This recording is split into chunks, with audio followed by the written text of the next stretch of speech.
A'udzubillahi minasyaitonirrajim. Bismillahirrahmanirrahim. Rabbi shrah li sadri wa yassir li amri wahlul 'uqdatam min lisani yafqahu qawli. Rabbana la tuzigh qulubana ba'da idh hadaytana wa hab lana min ladunka rahmatan innaka antal wahhab. Rabbi zidni ilma, Rabbi zidni ilma, Rabbi zidni ilma. Allahumma shalli ala Muhammad wa ala Muhammad kama shallaita ala Ibrahim wa ala Ibrahim fil alamin innaka Hamidum Majid. Assalamualaikum warahmatullahi wabarakatuh.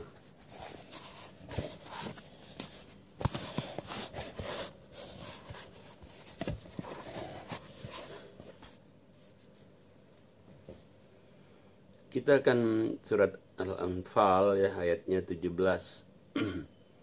Ayatnya 17, surat 8 ayat 17. A'udzubillahi minasyaitonirrajim. Bismillahirrahmanirrahim.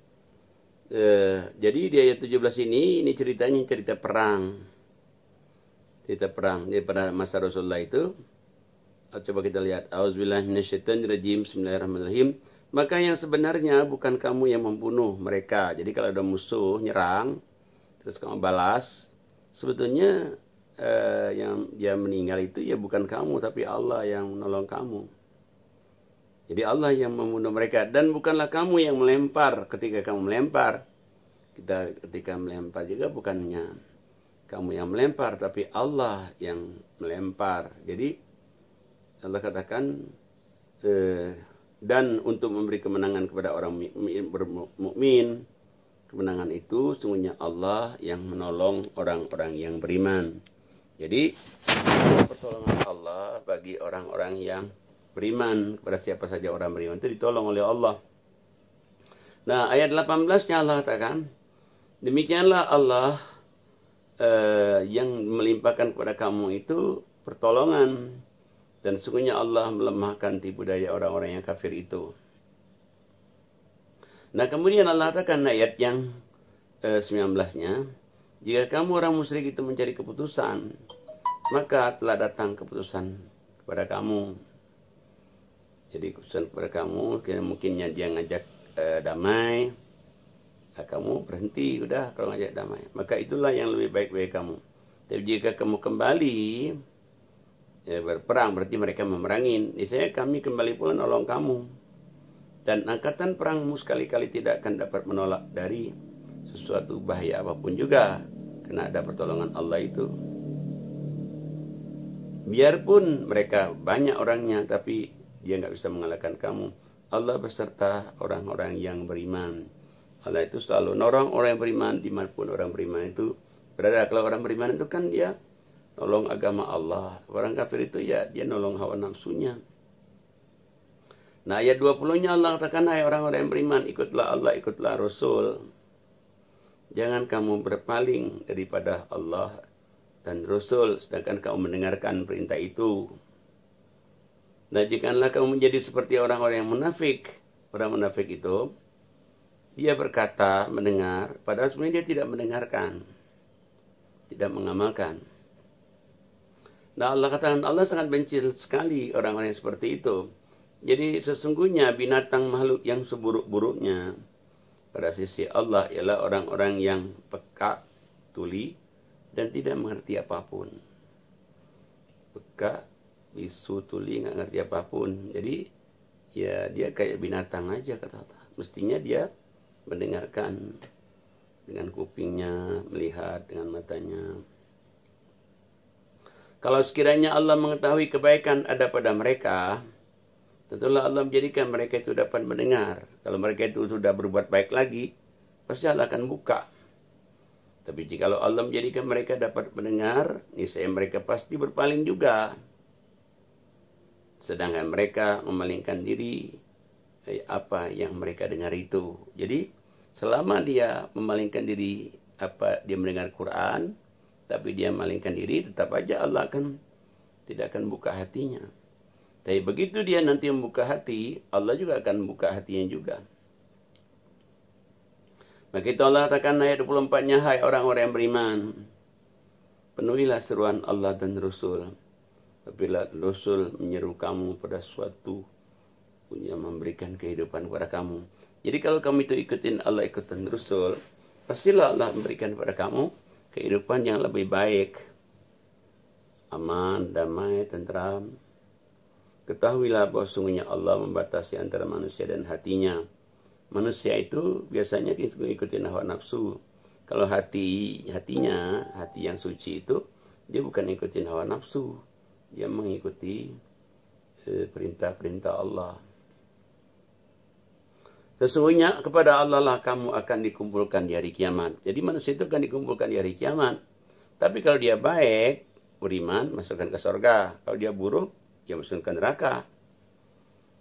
Jadi di padang mahsyar kumpul, tapi begitu dilihat ini orang banyak amalnya, surga. Ini orang yang sedikit amalnya, banyakkan buruknya, neraka.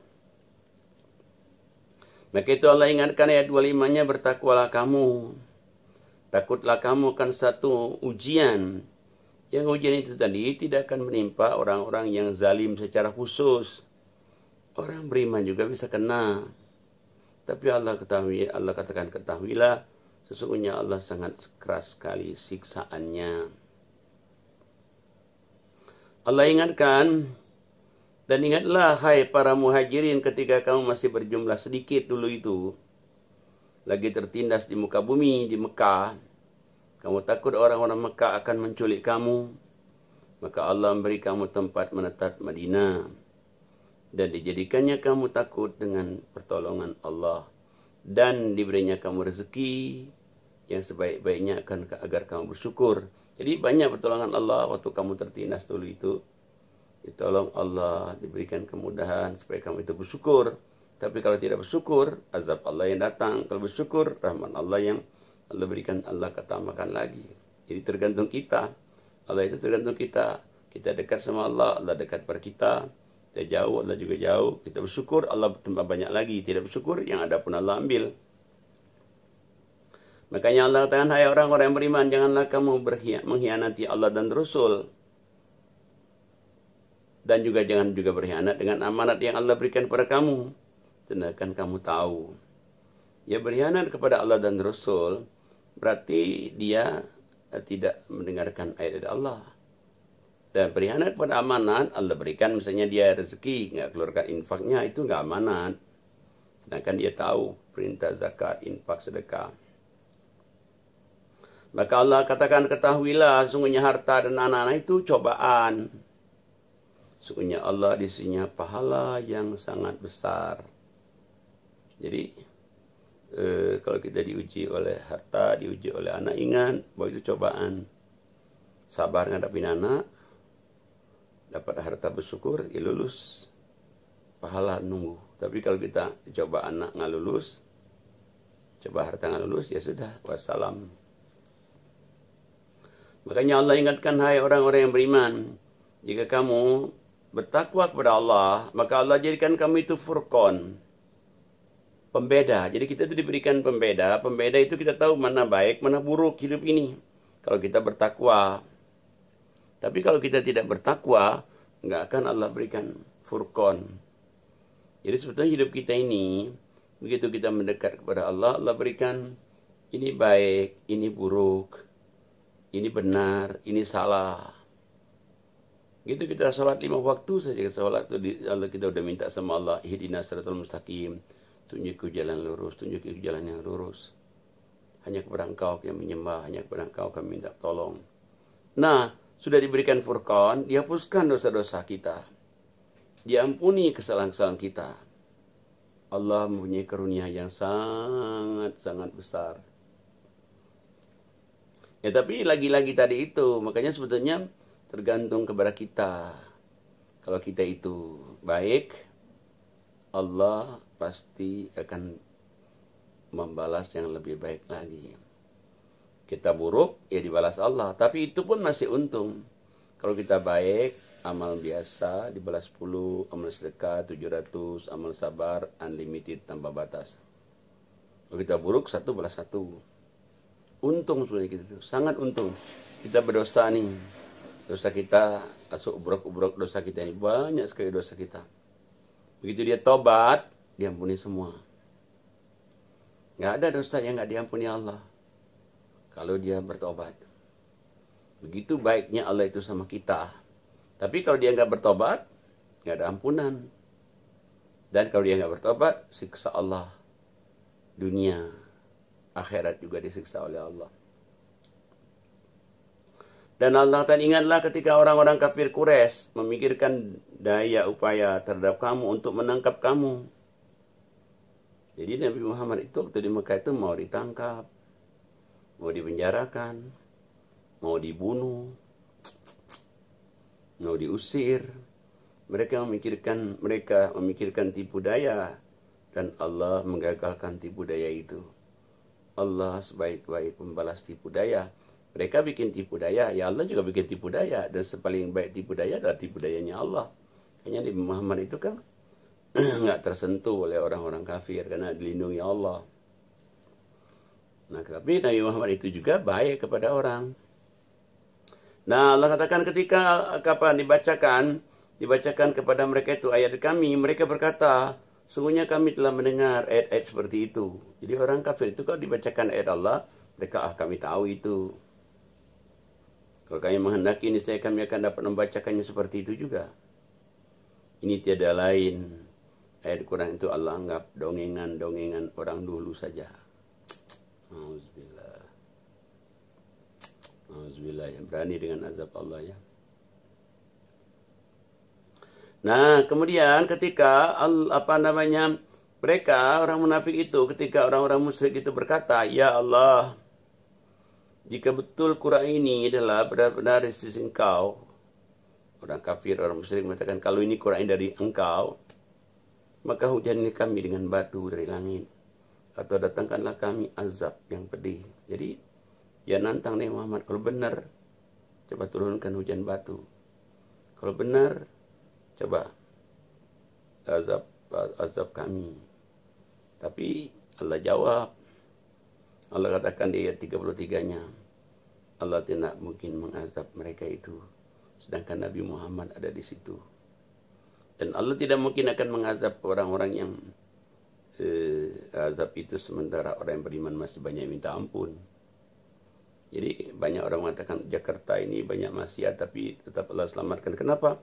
Ya masih banyak orang yang sholat malam tiap malam. Masih banyak orang yang cinta kepada anak yatim. Masih banyak orang yang ngaji.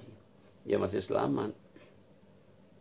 Tapi kalau nggak ada lagi orang yang sholat malam, nggak ada lagi orang yang ngaji, subhanallah, masya Allah. Jadi kalau udah nggak ada itu semua, ya sudah, kita nggak tahu itu. Makanya kita tuh masih, kalau kita sholat malam, sholat, zakat, sedekah, kita tuh bukan menyelamatkan diri kita saja, kita juga menyelamatkan orang lain juga. Ayat 34-nya Allah katakan, kenapa Allah tidak mengazab mereka, padahal mereka menghalangi orang-orang mendatangi Masjid Haram. Dan mereka bukanlah orang-orang yang berhak menguasai Masjid Haram. Orang-orang yang berhak menguasainya itu hanyalah orang-orang yang bertakwa, tetapi kebanyakan mereka tidak mengetahui. Kok Allah nggak mengazab, mereka menghalangi masuk ke Masjid Haram? Itu jadi mereka itu mengatakan demikian. Mereka bukan berhak menguasainya. Jadi pertanyaan dari orang yang beriman juga bisa, orang kafir juga bisa pertanyaan itu.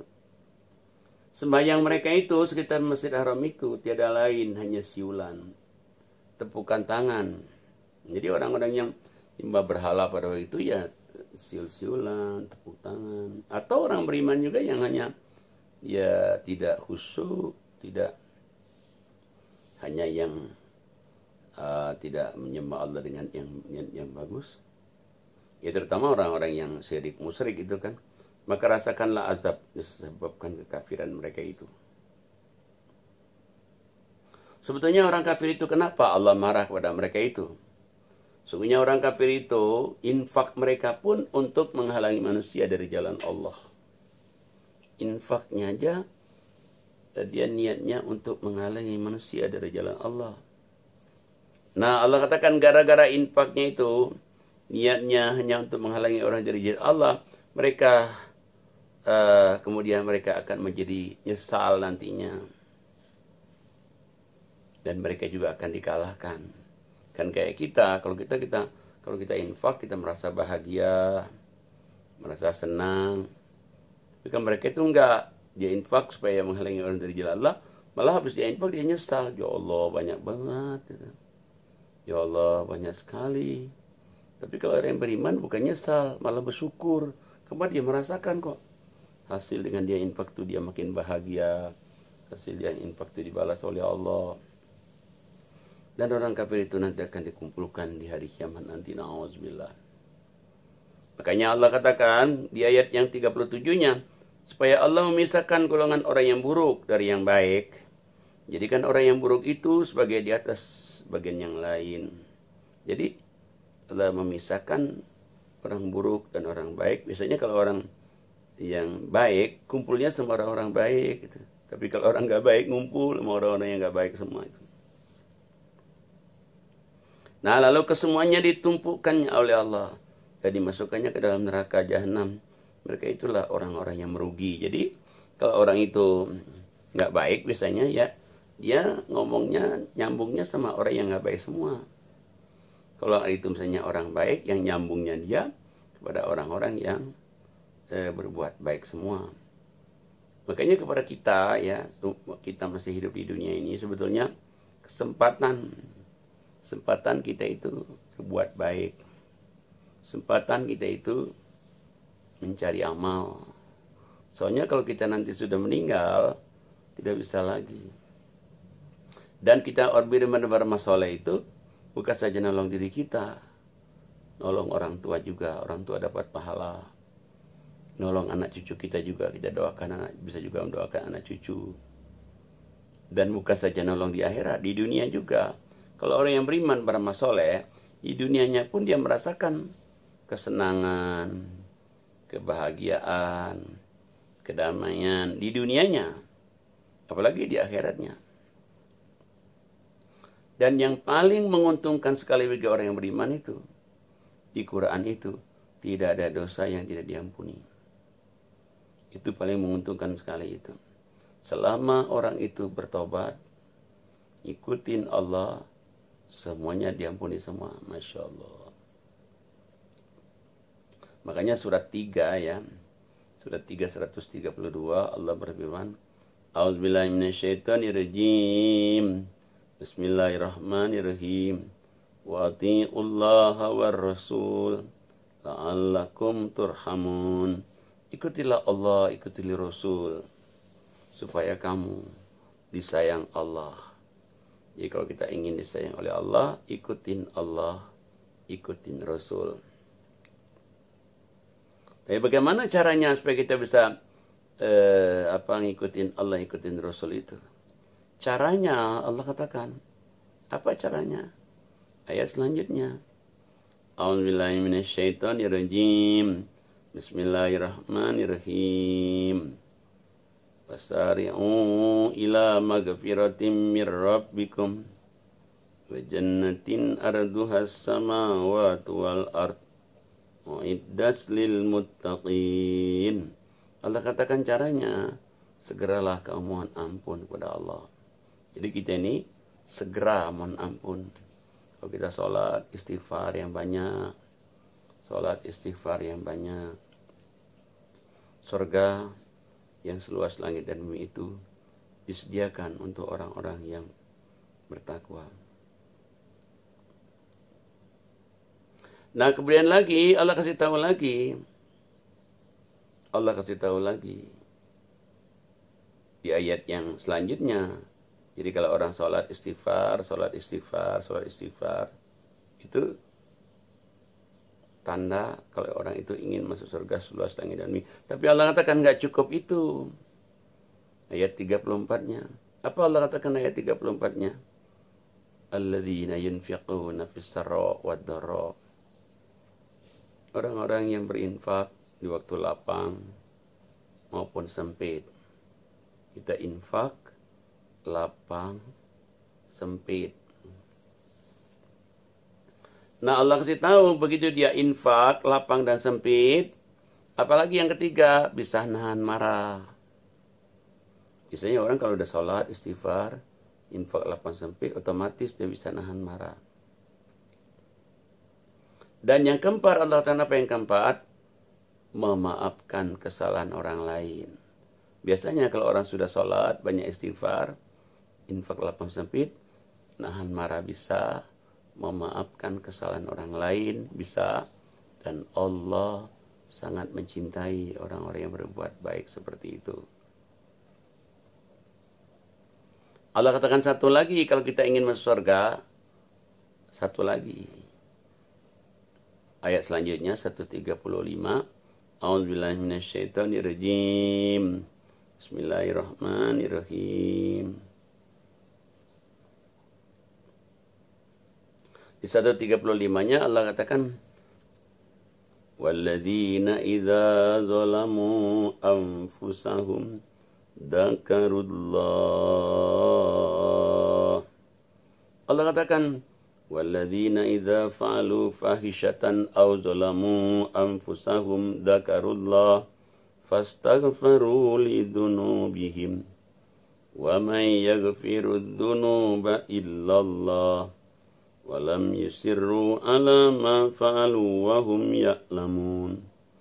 Dan orang-orang yang apabila mengerjakan sesuatu kejahatan atau satu kezaliman, dia ingat Allah. Jadi dia ingat Allah dan mohon ampun kepada Allah. Barang siapa yang mohon ampun, dan pasti Allah ampuni. Siapa yang bisa mengampuni kita manusia? Enggak. Hanya Allah yang bisa mengampuni kita. Syaratnya satu, Allah katakan, asal kamu jangan diulang lagi. Jadi Allah itu nggak ada dosa yang nggak diampuni itu. Ada orang mengatakan syirik nggak diampuni. Saya bilang syirik tetap diampuni Allah. Tapi sebelum dia meninggal, dia sudah tobat dari syiriknya. Ada syirik yang nggak diampuni Allah, ada.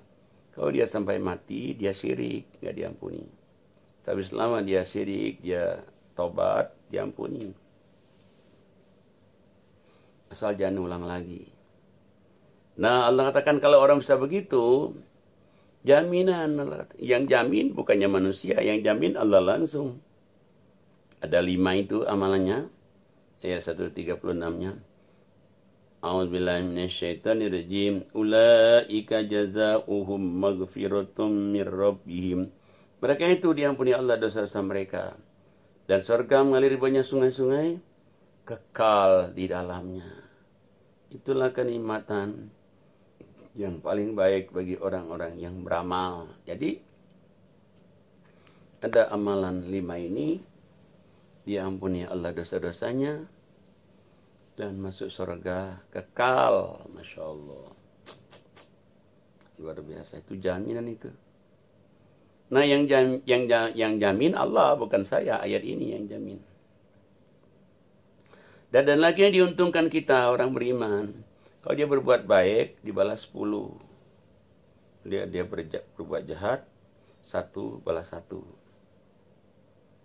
Kalau dia berbuat baik berupa infak sedekah, dibalas 700 kali lipat. 700 balasannya. Dan Allah katakan, kalau dia sabar, dibalas unlimited. Nah, jadi sebetulnya kita tuh untung kalau kita berbuat baik, kita jadi orang yang beriman itu. Tapi selama dia menjadi orang yang beriman, jangan syirik. Kalau syirik, nak pusing semua amal ibadah. Kalau dia syirik. Tapi selama dia beriman, dia tidak syirik, Insya Allah. Orang yang ngaji Quran dibalas unlimited juga. Kita ngaji pembahasan Quran, itu dibalas unlimited juga.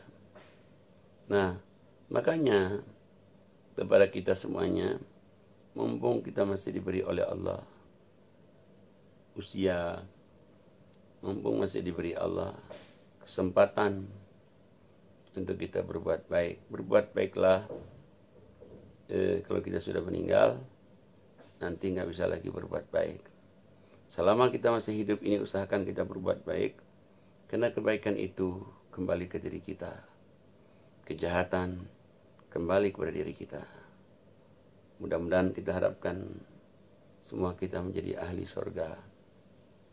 Ahli surga, dunia bahagia, mati dijauhkan dari api neraka. Dan satu hal, jangan lupa ibu-ibu sekalian, Quran ini Allah 3 kali berbicara, berjanji. Quran obat, surat 10 ayatnya 57. Allah janji lagi, Quran obat, suratnya 17 ayat 82. Allah janji lagi, Quran obat, surat 41 ayat 44. Jadi selama kita yakin, kita baca Quran, kita ngaji Quran, insya Allah kita dijauhkan dari penyakit apapun juga. Yang mudah-mudahan rahmat Allah limpahkan kepada kita, ridho Allah limpahkan kepada kita hidup di dunia dan di akhirat berkah. Billahi taufiq wal hidayah. Assalamualaikum warahmatullahi wabarakatuh.